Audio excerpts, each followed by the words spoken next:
안녕하세요. 모두의 안드로이드 유닛 5 액티비티 다루기에 대해서 알아보겠습니다. 5장에서는 첫 번째로 액티비티에 대해서 살펴보고요. 두 번째로 스크롤 화면을 만들어 보겠습니다. 그리고 세 번째로 네이버와 같은 상단에 메뉴를 선택하고 좌우로 스크롤할 수 있는 탭 화면을 만들어 보겠습니다. 네 번째로는 아래 위로 스크롤하면서 올리고 내용을 클릭하면 상세 화면을 볼 수 있는 리스트 화면을 간단하게 자동 템플릿을 사용해서 만들어 보겠습니다. 먼저 액티비티에 대해서 살펴보겠습니다. 액티비티라고 하는 것은 앱에서 어떤 동작이 일어날 때 화면 상태를 의미를 합니다. 액티비티는 시작돼서 종료될 때까지 그 상태가 변하는데요. 이걸 생명주기 라이프 사이클 또는 한글로 수명주기라고도 합니다. 액티비티, 화면의 상태가 변할 때마다 어떤 일이 일어나는지 정의가 되어 있는 걸 의미를 합니다. 뒤에서 표로 좀 더 자세히 살펴보겠습니다. 오른쪽에 표가 보이시죠? 액티비티, 화면의 시작이라고 된 부분인데요. 여기가 즉 앱이 시작되는 부분을 의미를 합니다. 앱은 여러분들이 게임을 하거나 카톡을 하거나 여러 가지 앱을 실행을 할 때 그냥 화면상으로 디자인화된 UI가 떠서 뭔가 플로우가 흘러가는 것처럼 보이는데 내부적으로는 코드상으로 여러 가지 단계를 거치게 됩니다. 여러분들이 안드로이드를 처음에 배울 때는 온크레이터나 일부분만 알면 되는데요. 나중에 앱 화면이 복잡해지고 UI가 복잡해지고 뭔가 클릭했을 때 화면이 동작하는 했을 때 좀 더 앱이 유연하게 움직이고 사용자에게 편의성을 주기 위해서는 이런 액티비티 수명 주기를 자세하게 이해하고 있어야만 됩니다. 앱이 실행되면요. 온크레이트라는 부분으로 들어가게 됩니다. 함수라고 했어요. 어떤 코드를 넣을 수 있는 반복되는 부분, 단락을 의미를 합니다. onCreate라는 가로로 되어 있죠. 함수로 들어가고요. 그다음 onStart 상태로 들어갑니다.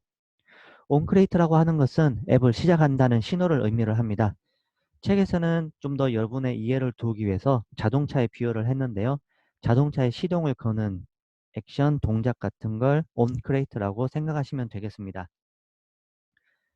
그 다음에 코드가 시작되면 onStart 상태로 들어갑니다. onStart는 앱을 시작하는 데 필요한 로그인이나 저장 정보 등의 내용을 추가를 하면 좋습니다. 자동차에서는 시동을 거는 엑셀의 역할을 합니다. 그리고 백이나 홈 버튼을 누르게 되면 온포즈와 온스탑을 거쳐서 앱이 사용한 메모리를 정리하게 됩니다. 네, 온포즈와 스탑을 거쳐서요. 앱이 종료되거나 할 수 있습니다. 그럴 때 자바는 또는 코틀린은 약간 다를 수도 있는데요. 자바에서는 메모리를 자동으로 정리를 하게 됩니다. 힙이라는 공간 또는 스택이라는 공간에 쌓인 메모리를 정리를 하게 되는데요. 그런 걸 자동으로 정리하는 걸 가비지 컬렉션이라고 합니다. 메모리를 정리를 하고요. 앱이 종료될 때 on destroy로 가게 됩니다. 스톱을 거쳐서 on destroy로 가게 됩니다. 앱을 종료할 때 도달하는 부분이고요. 자동차 시동을 끈 경우에 해당되겠습니다. 이런 화면에 들어갔다가 뭐 버튼을 누른다고 해서 다른 화면으로도 갈 수 있겠죠. 갔다가 다시 돌아올 때 on resume에 들어갑니다. on resume은 한번 접근한 화면에 다시 접근할 때 도달하는 부분이고요. 자동차로 보면 시동을 걸어둔 상태로 신호등에 걸려서 잠깐 정차했다가 다시 출발할 때를 on resume이라고 볼 수 있겠습니다. 그래서 다시 화면이 들어올 때 on resume로 들어오는데요. 동작을 하고 액티비티가 동작을 하고 온 포즈로 다시 종료를 백 버튼을 누르거나 해서 앱을 죽이면 온 포즈나 온 스톱을 거쳐서 온 디스트로이로 가고 종료가 되는데요. 다시 들어올 때도 온 리즘으로 들어오지만 앱이 처음 시작할 때도 이렇게 온 리즘으로 들어옵니다. 그래서 온 크레이트 그리고 시작할 때 온 스타트 온 리즘을 거쳐서 앱이 동작한다. 그리고 다시 종료될 때는 온 포즈와 온 스톱을 거쳐서 온 디스트로이로 종료된다라는 이 액티비티 생명 주기가 다른 안드로이드 개발을 할 때도 그렇고 전문적으로 안드로이드 개발하시거나 다른 회사에 취직할 때도 많이 물어보는 부분입니다. 그래서 이 동작에 대해서 좀 암기 과목이에요. 결국은 그래서 달달 나올 정도로 외워두면 좋습니다. 여기서 뒤에 조금 더 나갈 건데요. 나가서 프래그먼트라는 부분을 배우게 됩니다. 할 때도 프래그먼트도 나름의 또 수명 주기가 있어요. 이제 그 부분은 좀 내용이 딥하게 들어가는 부분이라 프래그먼트의 수명 주기에 대해서는 이 책에선 다루고 있지 않습니다. 그럼 이 앱의 수명 주기가 어떻게 돌아가는지 프로젝트를 만들면서 간단하게 함께 살펴보겠습니다. 네, 안드로이드 스튜디오를 띄우시고요. 빈 프로젝트를 하나 만들어 주세요. 저는 이미 빈 프로젝트를 하나 띄워놨고요. 새 프로젝트를 만들고 앱이 시작되는 부분이죠. main activity.java 파일을 엽니다. 열면 이렇게 되어 있죠. 화면을 좀 더 조정하겠습니다.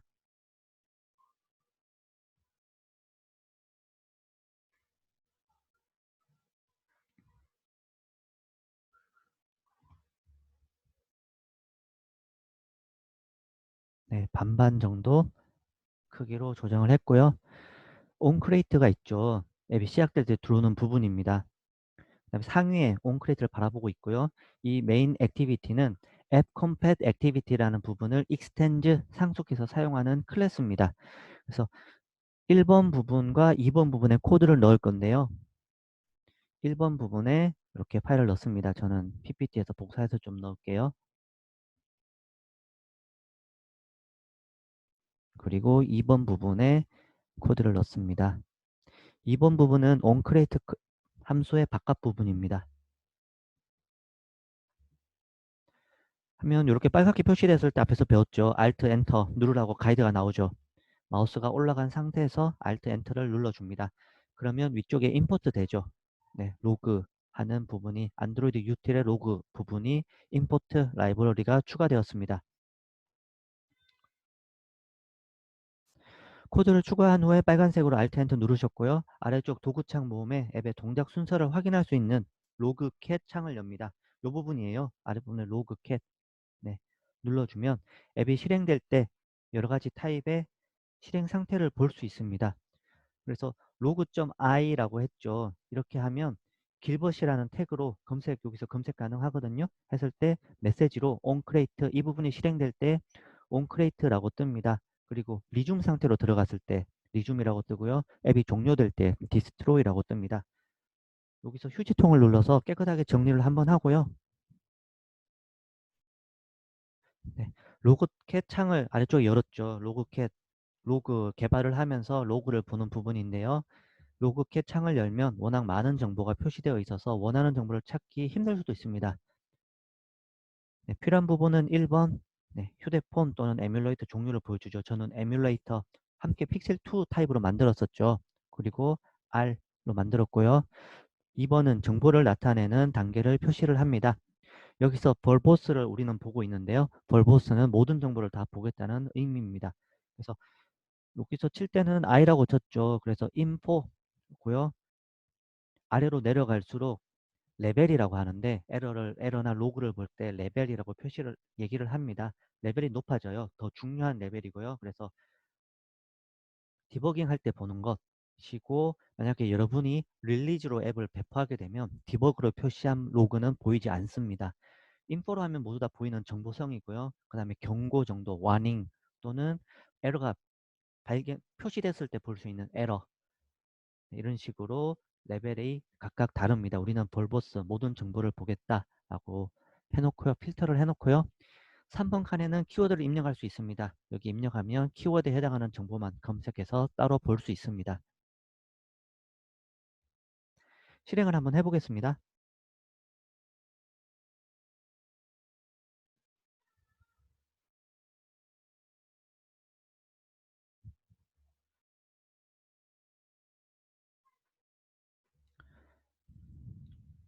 요거를 보기 위해서 필터에 검색에 길벗이라고 해놓고요. 네, 앱이 실행됐죠. 내용은 없어요. 앱이 실행되면서 onCreate가 떴습니다. 방금 onCreate가 떴고요. 그 다음에 onResume으로 들어왔죠. onResume으로 들어온 걸 볼 수가 있습니다.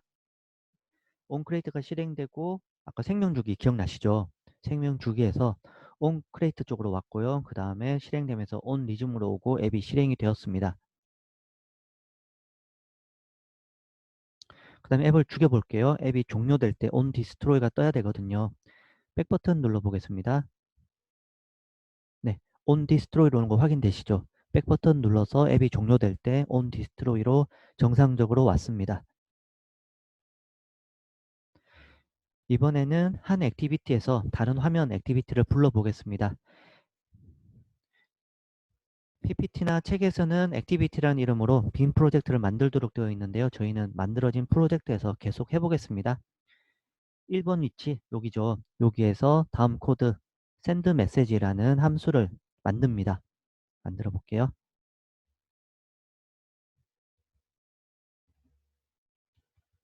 네, 뷰 쪽에서 빨갛게 떴죠. 아시죠? 이제 어떻게 해야 될지? Alt Enter를 눌러줍니다. 마우스를 살짝 올려주면요. 네, 떠야 되는데.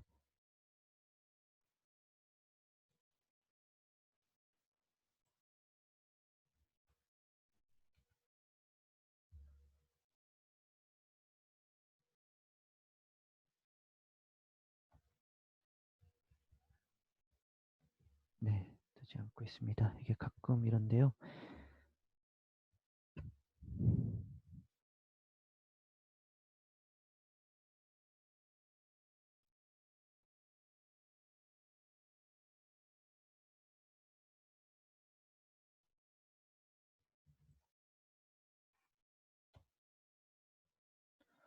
어,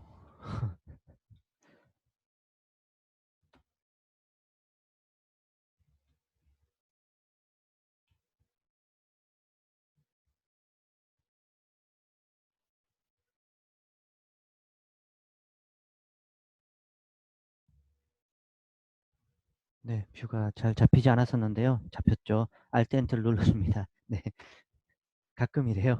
Alt Enter를 눌러주면 뷰가 임포트 됐죠. 이거 한 줄을 추가하기 위해서인데요. 여러분들이 만약에 저처럼 잘 안 잡히면 요 라인을 그냥 넣어도 돼요. 수동으로 넣으셔도 상관없습니다.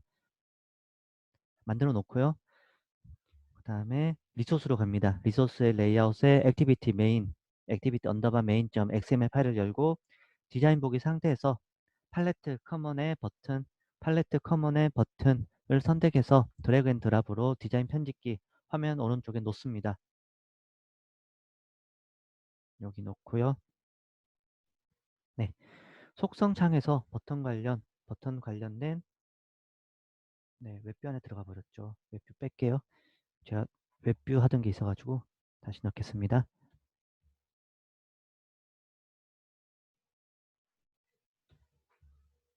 네, 여기 다시 넣어볼게요. 버튼 놓습니다. 버튼을 놓고 마법봉 누르는 거 아시죠? 마법봉 누르고요. 속성 창에서 onCreate 관련 부분을 찾습니다. 버튼이죠. 버튼 잡혀있죠. 한번 지웠다가 다시 넣기 때문에 to로 떴는데 상관없습니다. onCreate, onClick 속성을 찾습니다. on이죠. onClick. 네, 여기를 찾았죠? 찾습니다. 찾아서 온클릭 속성에서 삼각형 아이콘을 클릭해서 나오는 샌드 메시지를 선택을 합니다. 온클릭에서 버튼이 클릭됐을 때입니다. 버튼이 클릭됐을 때 샌드 메시지를 실행해라. 메인 액티비티에 있는 샌드 메시지를 실행해라 라는 내용입니다. 네, 됐죠? 여기까지 했습니다. 프로젝트 창에 패키지 이름 폴더를 선택한 상태로 마우스 오른쪽 버튼을 클릭해서 팝업 메뉴가 뜨면 패키지죠. 이게 패키지입니다. com.example.helloworld가 패키지고요. 패키지 상태에서 마우스 오른쪽 버튼을 클릭해서 팝업 메뉴 떴죠. 뜨면 New에 액티비티 하나 새로 만든다는 거거든요. 액티비티에 empty 액티비티를 선택을 합니다. 네, 선택하셨죠? 그러면 하나 만들어요. 하나 만드는데 메인 액티비티 2 그냥 자동인 상태로 둘게요. 갑니다. 네, 하나가 추가됐어요. 추가됐습니다. 액티비티 설정 창에서 기본값 그대로 뒀죠. 두고 피니시 버튼을 누르면 액티비티 프로젝트 안에 새로운 액티비티 메인 2 액티비티가 메인 액티비티 2인데요. 책에는 메인 2 액티비티로 만들었네요. 어쨌든 생성됐습니다. 메인 액티비티 점 자바로 가서 샌드 메시지 함수 안에 다음과 같이 새로운 액티비티를 부르는 코드를 입력합니다. 첫 번째 액티비티죠. 요 안에서 샌드 메시지 안에 이제 내용을 넣습니다. 네. 빨간 부분은 Alt Enter 아시죠? 눌러서 하시고요. 여기 액티비티 이름이 책이랑 다르죠. 그래서 메인 액티비티 2입니다. 2를 불러라 라는 내용입니다. 여기서 intent라고 합니다. 어떤 동작을 불러서 새로운 화면을 부를 때 intent라는 동작이 불러져요. 그래서 intent 클래스형으로 intent 오브젝트를 선언을 했어요. 그래서 new intent를 만들 거다. 이거는 컨텍스트, 애플리케이션 컨텍스트라는 동작 구성 안에 있는 거다. 이건 그냥 자동으로 그냥 넣는 거예요. 여러분들이 똑같게 넣으셔야 되고요. 인데 어떤 걸 부를 거냐?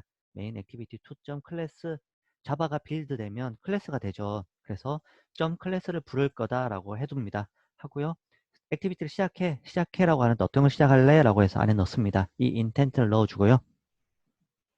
네, 넣는데 아직 내용이 아무것도 없잖아요. 그래서 이 안에 그림을 넣어볼 겁니다. 요 액티비티 2가 만들어 연결되어 있는 리소스 액티비티 언더바 메인 2.xml 디자인 화면으로 갔어요. 여기에다가 이미지를 넣어줍니다. 넣어주는데 여러분 해보셨죠? 안드로이드 스튜디오에 시닉 폴더로 가서 그린, 우리는 주로 그린 글래스 쓰잖아요. 그린 글래스 웹에서 사용된 이미지죠. 웹 BP 이미지를 복사한 다음에 네, 얘네가 대문자로 섞어놨었잖아요. 그래서 리소스에는 소문자만 됩니다. 그래서 소문자로 바꿔주고요. 팔레트로 가서 코먼에 이미지 뷰 선택하고 드래그 앤 드랍으로 넣었죠. 그래서 이 화면이 팝업이 떴잖아요. 이미지를 선택하는 창이 떴습니다. 뜨면 복사해온 이미지를 선택을 하고요. 저는 이렇게 돼 있거든요. 드로블에 백그라운드에 시닉 안에 네, 이렇게 돼 있습니다. 요거거든요. 네, 넣습니다. 하면 조절하죠. 위치 조절하시고요. 네, 빨갛게 뜨면 마법봉 기억하시죠? 위치 지정하는 마법봉을 눌러줍니다. 실행 한번 해볼게요.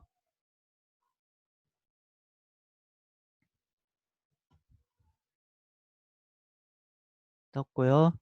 액티비티 1입니다. 버튼을 누르면 2번이 떠야 돼요.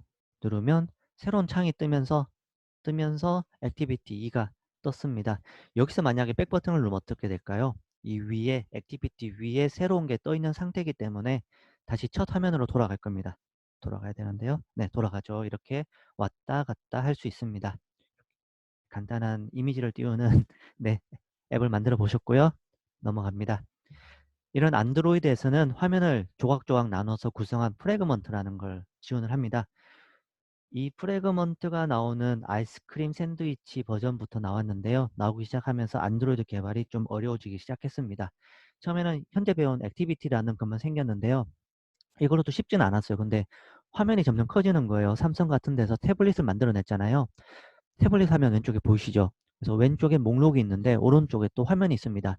이런데 이 화면이 핸드폰으로 가요. 휴대폰으로 가면 줄어들어야겠죠. 줄어드는데 지금 웹에서 유행하는 반응형 웹 같은 것처럼 왼쪽만 보여요. 왼쪽만 보이고요. 네. 또 뭐 내리다 보면 어떤 거 버튼을 누르거나 하면 오른쪽이 더 보이기도 하고 이렇게 나눠서 보이는 네. 큰 화면에 대한 대응을 하기 위해서 프래그먼트라는 게 탄생하게 되었습니다. 그래서 한 화면을 두 개의 프래그먼트로 나누고요. 두 개의 프래그먼트가 휴대폰 화면 같은 걸로 가면 뭐 두 개의 화면이 되고 네, 두 개의 액티비티로 나눠서 보여지기도 합니다. 액티비티는 여러 개의 프래그먼트를 포함을 할 수가 있고요. 그래서 안드로이드에서 프래그먼트라는 동작을 이해하는 게 굉장히 중요하기 때문에요. 네, 간단한 프래그먼트에 대해서 배워보겠습니다. 새로운 empty 액티비티 프로젝트를 만드는데요. 프로젝트 이름만 프래그먼트로 바꿔줍니다. 액티비티를 추가할 때처럼 패키지 이름 폴더에서 오른쪽 마우스를 눌러서 클릭해서 팝업 메뉴가 뜨면 New 프래그먼트의 블랭크를 선택합니다. 해보겠습니다. 이 상태에서 그대로 할게요. New에 네, 프래그먼트 갑니다. 액티비티 했었죠. 아까 전에는 프래그먼트로 갑니다. 해서 프래그먼트 블랭크 빈 거 눌러줍니다. 여러 가지도 만들 수 있어요. 리스트를 만들 수 있고요. 뒤에서 배울 건데 네, 뭐 뷰 모델이란 것도 있고요. 바텀에 시트를 추가할 수도 있고 로긴 프래그먼트도 만들 수 있습니다. 우리는 빈 거 만들어 봅니다. 이름은 블랭크 프래그먼트로 하기로 했죠. 만들면 블랭크 프래그먼트 만들어졌죠. 만들어졌고요. 이 블랭크 프래그먼트와 연결된 레이아웃에 프래그먼트 블랭크.xml이 생겼습니다. 프래그먼트는 구성이 보면 네, 자동으로 만들어진 코드라 그렇긴 한데요. 복잡하죠. 아까 전에 우리가 본 액티비티 생명주기랑 수명주기랑은 약간 또 달라요. 얘는 프래그먼트를 상속받은 거고요. 네. 요거는 생성자죠. 같은 클래스 이름으로 만들어진 함수를 생성자 컨스트럭터라고 합니다. 개발해서 그렇게 얘기를 하고요. 블랭크 프래그먼트가 만들어질 때 여러 가지 동작을 하죠. 아규먼트라는 걸 받아와서 뭔가 넣는 작업도 하고요. 온크레이트도 있습니다. 네, 있는데 약간 달라요. 있고요. 온크레이트 뷰에서 화면을 만들어줘요. 이거 다르죠. 온크레이트가 있고 온크레이트 뷰가 있습니다. 뷰가 있고요. 여기는 그냥 보고 넘어갈게요. 그래서 액티비티 때처럼 메인 액티비티.java 파일에 send 메시지 함수를 추가합니다. 추가하는 위치도 같고요. 여기에 네, 추가하는데 이번에는 액티비티가 아니라 프래그먼트, 지금 만든 프래그먼트를 부르겠죠. 그러면 여기서 기존에 만든 코드는 컨트롤, 키보드 윈도우에서는 컨트롤하고 물음표 있는 부분에 보면 슬래시 보이죠. 같이 눌러주세요. 컨트롤하고 이 슬래시를 누르면 앞에 이렇게 생겼죠. 슬래시 두 개가 생겼거든요. 이거를 주석이라고 합니다. 개발해서 주석 또는 코멘트라고 하고요. 하면 이 부분이 실행이 되지 않아요. 실제로 코드상에는 보이는데 실행이 되지 않습니다. 그리고 액티비티 메인 XML 파일을 열고 디자인 보기 상태에서 버튼을 추가하고 제약 조건에 마우스본 클릭하고 똑같죠. 온 메시지 연결되어 있으니까 우린 해놨으니까 그냥 넘어가겠습니다. 네, 그리고 디자인 화면에 가는데요.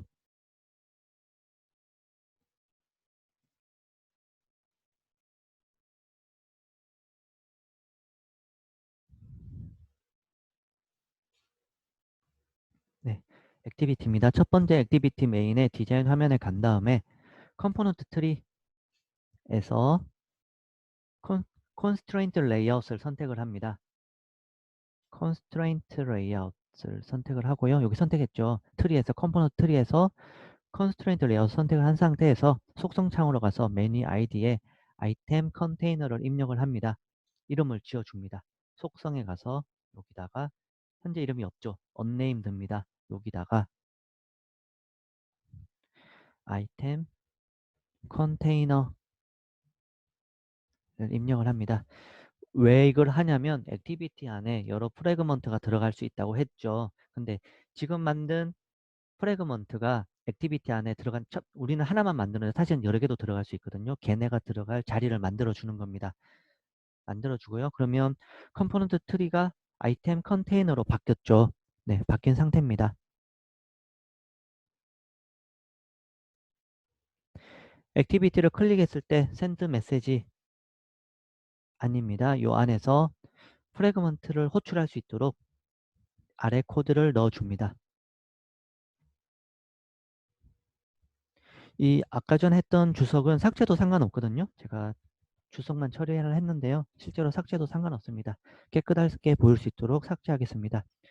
get support fragment manager 라는 함수를 불러오고요. 프래그먼트를 연결하겠다는 거거든요. begin transaction 네, 시작하겠다는 의미입니다. add를 하는데 어디다가 이 액티비티의 아까 우리가 디자인 화면에서 추가를 했죠. 아이템 컨테이너에 우리가 추가한 블랭크 프래그먼트를 불러오겠다라는 내용입니다. 불러오고 실행해라 .commit라고 날립니다. 프래그먼트 부를 때는 좀 복잡하죠. 복잡한 이유가 .commit뿐 아니라 여러 가지 동작이 함께 있거든요. 추가를 하기도 하고 프래그먼트를 하나 추가를 하기도 하고 교체하는 리플레이스도 있고요. 그 다음에 뭐 코밋을 한다든가 다른 동작들이 있습니다. 이렇게 안드로이드 쪽에서 화면을 구성하고 점점 발전하다 보니까 탄생한 게 어쩔 수 없이 탄생한 게 프래그먼트고요. 그래서 안드로이드는 아이폰과 달리 초반에 굉장히 많은 크기의 핸드폰들이 있었어요. 제조사도 다양하고 했는데 이렇게 다양하게 되면서 화면이 깨지는 현상이 나타났는데 이걸 파편화라고 합니다. 이 파편화를 해결하기 위한 구글 쪽에서 생각해낸 방법이 네, 프래그먼트였던 거죠. 이 상태에서 잘 불러오는지 한번 실행해 보겠습니다. 실행합니다. 네, 러닝 중이고요. 그레이드를 빌드하고 있습니다.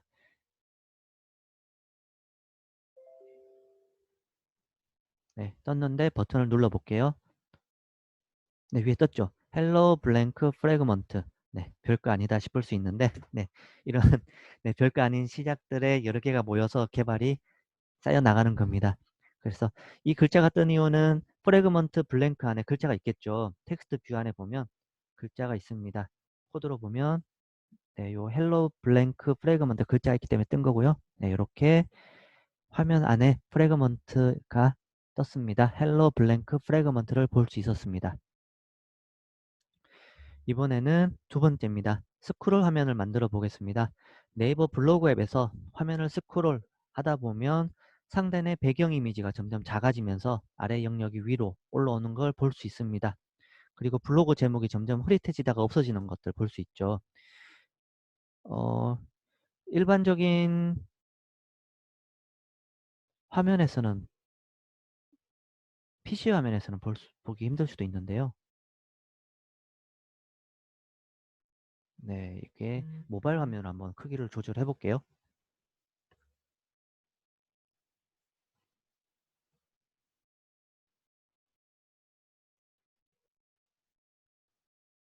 네, 로그아웃 한 다음에 네, 모바일 상태로 가보겠습니다.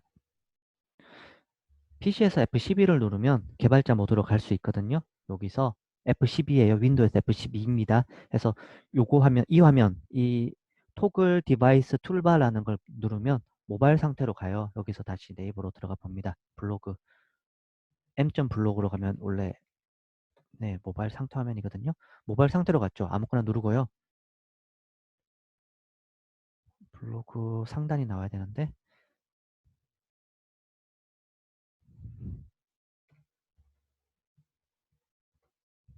네, 요 화면입니다. 여기서 모바일처럼 스크롤을 해요. 이렇게 스크롤하면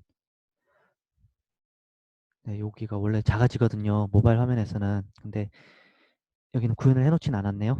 그냥 모바일 웹에서는 약간 동작이 다른 것 같습니다.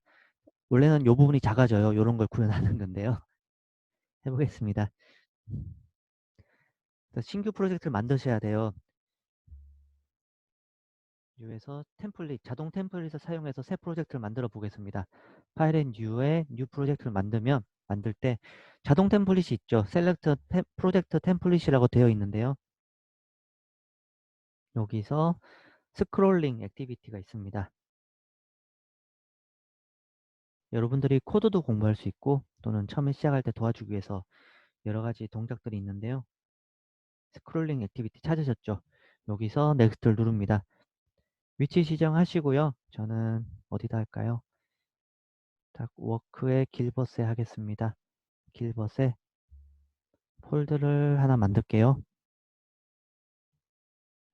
2에 탁이죠. 2에 워크의 길벗, 2에 워크의 길벗에 스크롤이라고 하나 만들고요.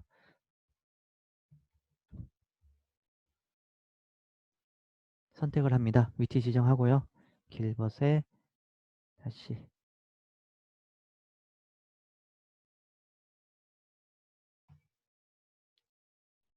스크롤 액티비티 2의 워크의 길벗의 스크롤 이제 보이죠? 하고 넘어갑니다. 미니멈 SDK는 아무거나 해도 되고요. 지정되어 있는 그대로 갈게요.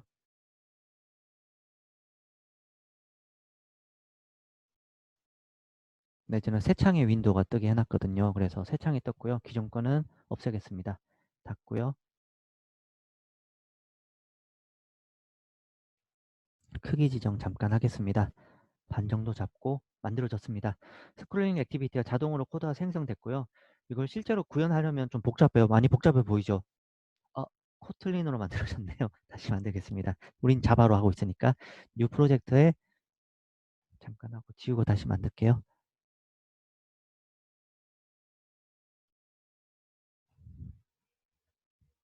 다시 만듭니다. 지우고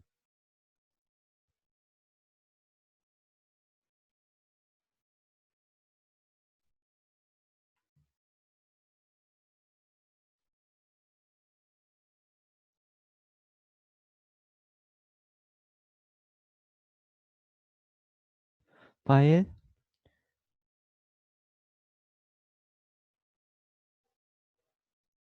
뉴의 뉴 프로젝트 스크롤 액티비티 넥스트 누르고 여기서 제가 코틀린 랭귀지 코틀린 뒀죠. 자바로 갑니다. 자바로 하고 위치 다시 지정하고요. 위치야? 네. 길벗에 스크롤 선택하고 갑니다. 자바 맞죠? 고! 피니쉬 합니다.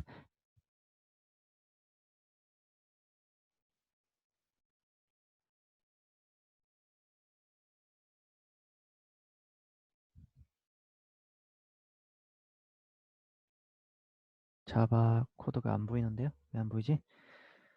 크리에이터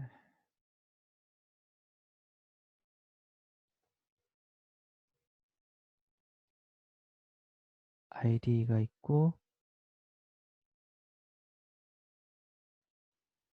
프로젝트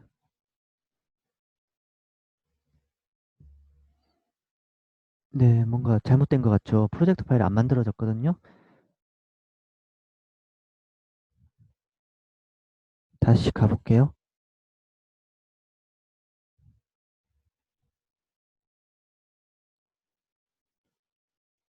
뉴의 뉴 프로젝트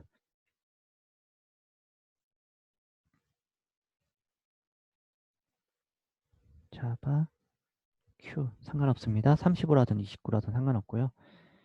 된 것 같은데 자 워크에 스크롤 폴더 다시 피니시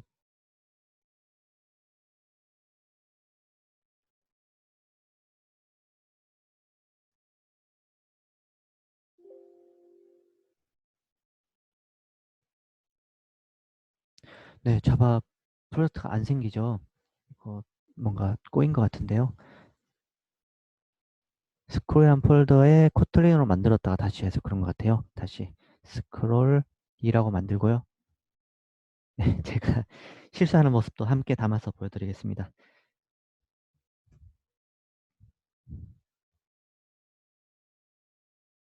파일에 뉴에 뉴 프로젝트 스크롤 가고 자바 위치 잡고 스크롤 2 오케이 고 합니다. 고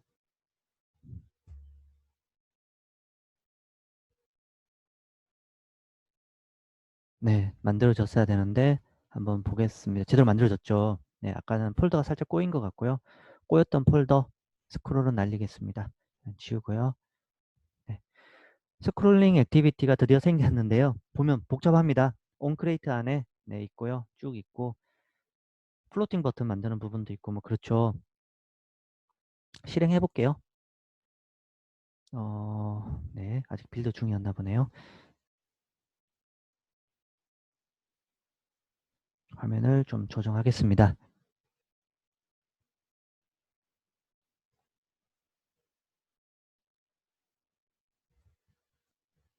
네, 실행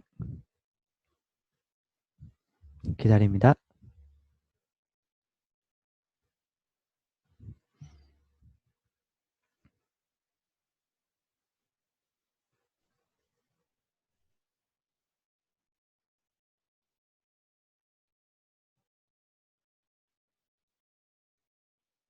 네, 만들어졌죠. 해보면 위아래로 스크롤하면 위가 여기가 작아지죠. 이 부분 보여드리려고 했던 거거든요. 되고요. PPT랑 똑같은 화면이 책과 같은 화면이 떴습니다. 스크롤 한번 해보시면 네, 대단하죠. 이렇게 자동으로 만들어질 수 있고요.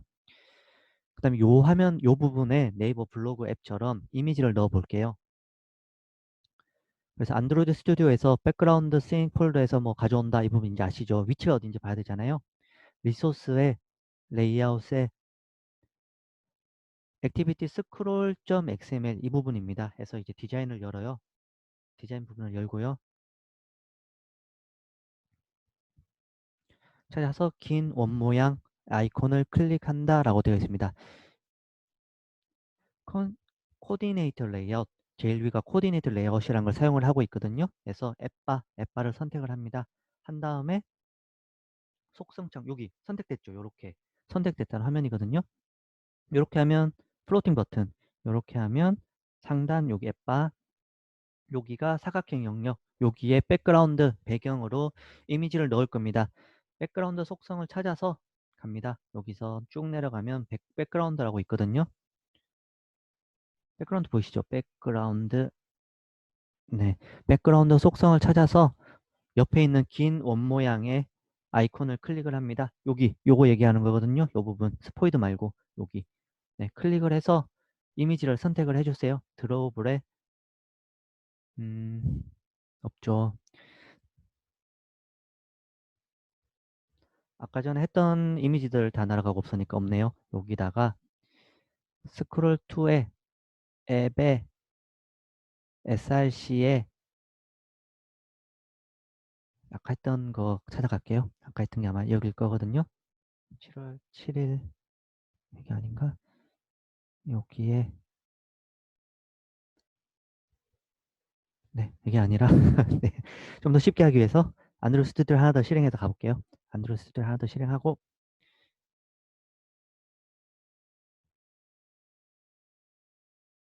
하나 더 떠야 되는데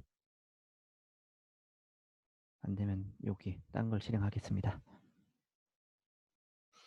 요거 제가 두 개를 설치를 해놨거든요. 다른 폴더에. 그래서 두 번째 거 실행 중입니다.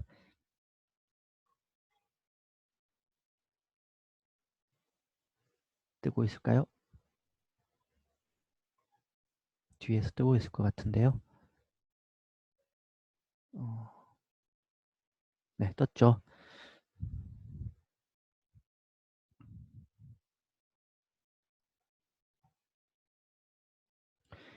탐색기에서 제가 앞에서 하려고 했던 작업은 탐색기에서 드롭을 좀 전에 했던 헬로 프로젝트에 있는 이미지에 드롭을 안에 있는 이미지를 복사해서 넣으려고 했거든요. 그렇게 안 하고 좀 더 쉽게 하기 위해서 여기서 그냥 가져올게요. 아까 전에 작업했던 드롭을 안에 이 프로젝트 아닌가?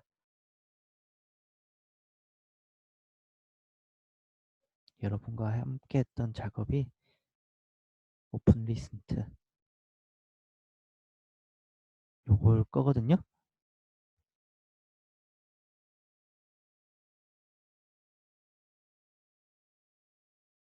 네, 요거죠. 요거거든요. 여기서 웹BP 있죠. 를 복사해서 복사 컨트롤 C입니다. 복사해서 현재 만들고 있는 스크롤 프로젝트에 넣습니다. 컨트롤 V 해서 넣습니다. 드로우볼에다가 OK 해서 넣으면 들어갔죠. 요거는 닫고요. 설정도 가져와야 되는데 일단 닫아놓고 네, 백그라운드에서 이제 찾아질 거예요. 백그라운드에서 요 이미지 이제 나타났죠. 선택하고 OK를 누릅니다. OK를 누르면 네 올라갔죠. 사에서 네, 들어간 거 보이시고요. 바로 실행해 보겠습니다. 잘 돼야 될 텐데요. 저장 누르고 떠 있는 상태에서 정지 안 해도 아마 될 거예요. 정지 안 하고 R 옆에 릴로드 버튼 눌러주면 다시 빌드가 됩니다. 밑에 그레이드 빌드 러닝 보이시죠? 네, 실행되고 있습니다. 돌아가고 있고요.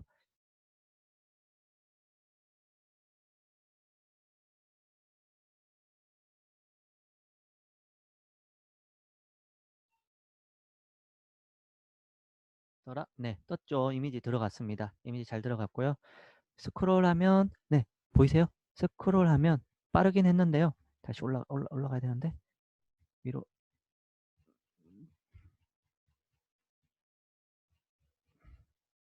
이렇게 해야겠네요. 해서 이렇게 네, 작아지죠. 그림 작아지고 그림 작아지면서 이렇게 바뀌죠. 네, 제가 위아래로 살짝 천천히 하고 있거든요. 네, 이걸 만들어 보고 싶었습니다. 네, 스크롤 화면을 만들어 보셨습니다. 그래서 이미지를 넣어서 동작되는 거 봤고요.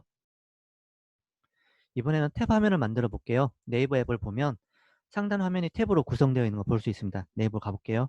이번에는 제대로 되어 있겠죠? 블로그 갔다가 네이버 가봅니다. 네이버 가면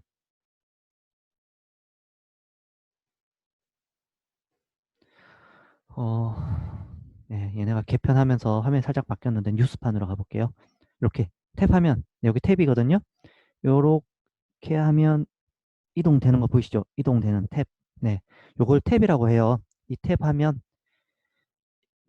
이건 모바일 웹이긴 한데, 네, 탭으로 안드로이드 앱으로 이 탭하면 구현해 보겠습니다. 이 탭을 클릭하면 화면 상단에 앱바 부분은 그대로 있고 탭 아래 영역만 변경되죠. 네이버는 이 부분을 아마 자바스크립트로 구현해서 모바일 웹을 앱으로 둘러쌌을 거거든요. 약간 다르긴 한데요. 비슷하게 구현은 가능합니다. 우리도 구현 가능하니까요.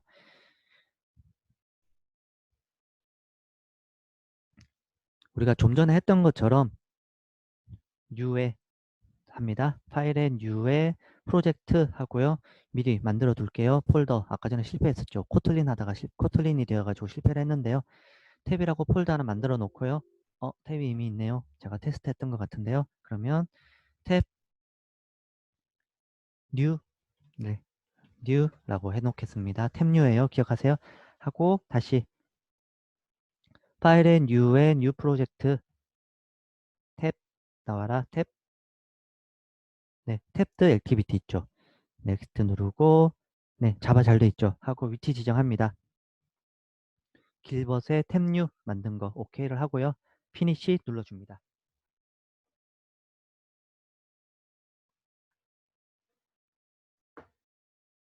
네, 잘 만들어지고 있죠.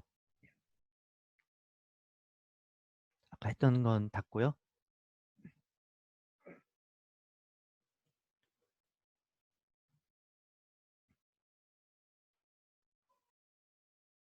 바로 실행해 보겠습니다.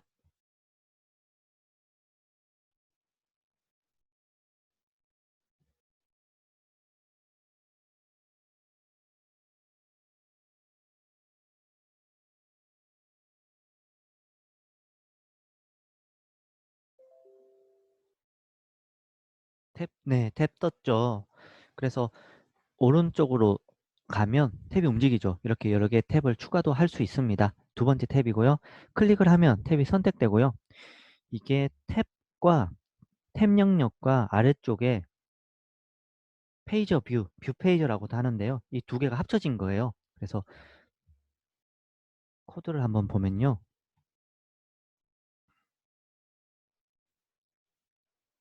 앱바 레이어 밑에 내용 있고 뷰 페이저, 제가 아까 뷰 페이저라고 했죠. 뷰 페이저가 밑에 숨어 있고요. 얘는 플로팅 버튼입니다. 플로팅 버튼 있고요. 뷰 페이지가 밑에 숨어 있습니다. 안드로이드 X라는 걸 사용을 하고 있네요. 하고 위에 템 레이아웃 보이시죠? 여기가 템 레이아웃입니다. 앱바 레이아웃이 시작되고 디자인이랑 같이 볼게요. 좀 더 확대해 보겠습니다. 코드랑 같이 스플릿으로 보는데 앱바 레이아웃 요용력 선택하면 네, 오른쪽에 앱바 레이아웃 선택된 거 보이시죠? 요만큼의 앱바 레이아웃이고요. 이 안에 탭이 있는 거예요. 탭 레이아웃이 추가가 되어 있고요. 얘는 안드로이드의 머테리얼 디자인을 쓰고 있죠.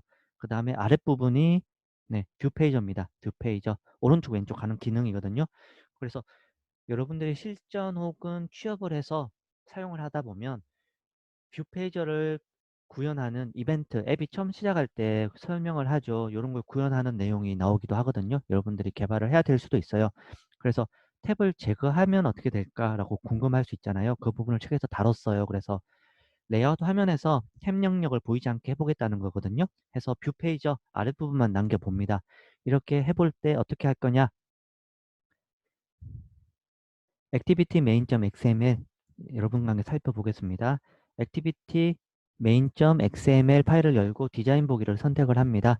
선택을 하면 컴포넌트 트리, 이제 컴포넌트 트리라고 하면 어딘지 아시죠? 여기거든요. 컴포넌트 트리의 코디네이트 레이아웃이죠. 아래에 네, 앱바 영역과 뷰 페이지 영역이 따로 있습니다. 보이시죠? 여기서 탭 영역을 없앨 거잖아요. 탭스를 선택을 하고요. 탭이죠. 여기 탭이 있거든요. 하나, 두 개 나눠진 탭이 이 안에 있습니다. 탭스를 선택하고 속성창으로 갈게요. 속성창 열려 있네요. 속성창에서 가장 아래쪽에 있는 비저빌리티 속성을 찾습니다. 비저빌리티 찾으셨나요? 여기 있죠. 비저빌리티라고 되어 있는데 여기에 클릭을 하면 속성이 이렇게 보여요. 비저블, 보여라. 인비저블, 투명 인간처럼 보이지 않게 되라. 또는 사라져, 꺼져, 건이 있습니다. 요 세 개가 있는데요. 각 옵션별로 설명을 드리자면 비저블로 두면 처음처럼 기본값이에요. 처음 디폴트 값인데 처음처럼 탭 영역이 보이고요. 이 값을 만약에 인비저블로 선택을 하면 안 보입니다. 안 보이고요. 없었던 것처럼 공간 안 보이는데 존재는 하는데 보이지 않습니다. 그리고 꺼져, 영어로 사라져죠. 네, 과격하게 얘기했는데 건이라고 하면 탭 영역은 그 자리에 없었던 것처럼 공간도 차지하지 않고 사라지게 됩니다. 싹 사라졌죠. 인비저블 차이가 보이세요? 인비저블로 하면 영역은 있는데 보이지 않게 하는 거고요. 건으로 하면 요 영역이 그대로 사라집니다. 없어지죠. 없어지는 마법을 보이게 됩니다. 그래서 건으로 하고 실행을 하면요. 실행해 보겠습니다. 탭은 사라지고 뷰 페이지만 남아서 좌우로 스크롤이 가능해집니다.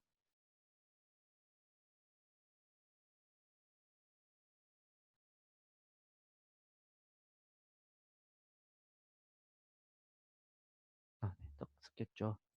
여기에 빌드 중인가요? 다시 뭔가 굉장히 빠른데요. 어, 적용이 잘 안 되고 있죠. 다시 실행.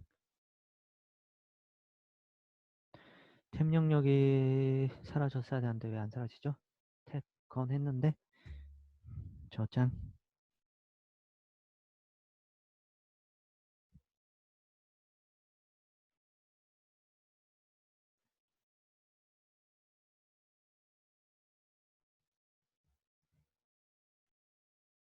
건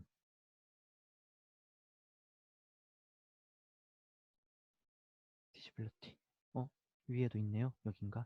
비저빌리티 건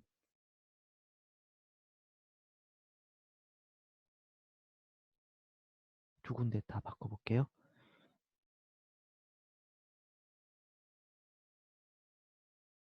컨트롤 부분이고 여기가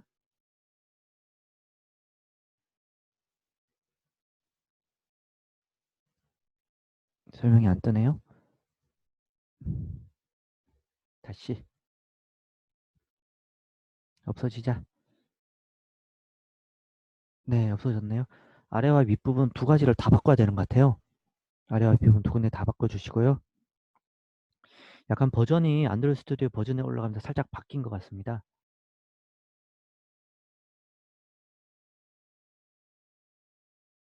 만약에 아래쪽이 없다면 위만 해볼게요. 위만 하고 고 네.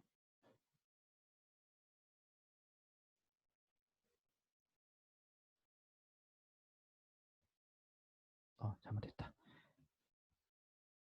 얘는 탭스 상태에서 곤. 자, 딴 건 건드린 거 없죠? 네.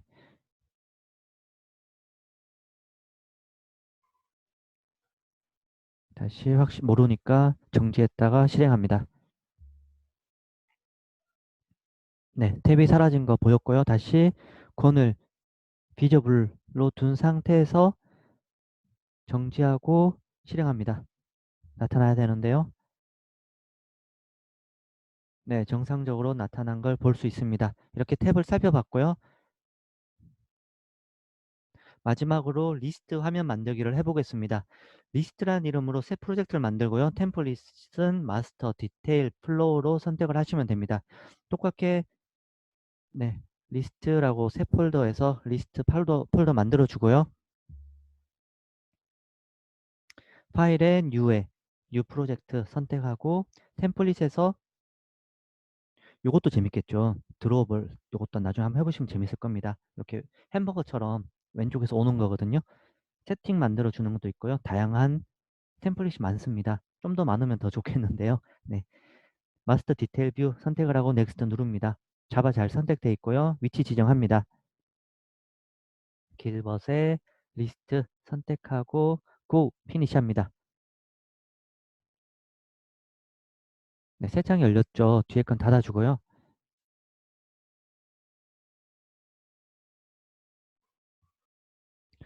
실행합니다. 리스트 디테일 있고 디테일 프래그먼트 이렇게 만들어졌죠. 안에 덤이라고 해서 클릭을 했을 때 들어가는 부분도 있어요. 빌드 중이고요.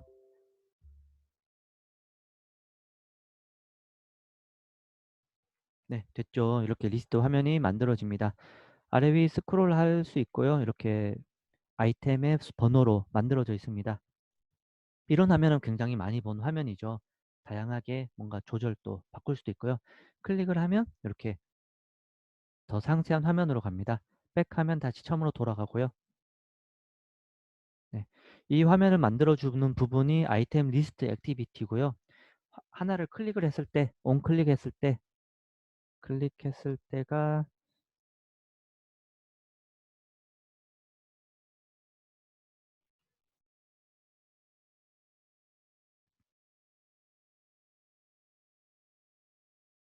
리스트를 더미로 만들어지고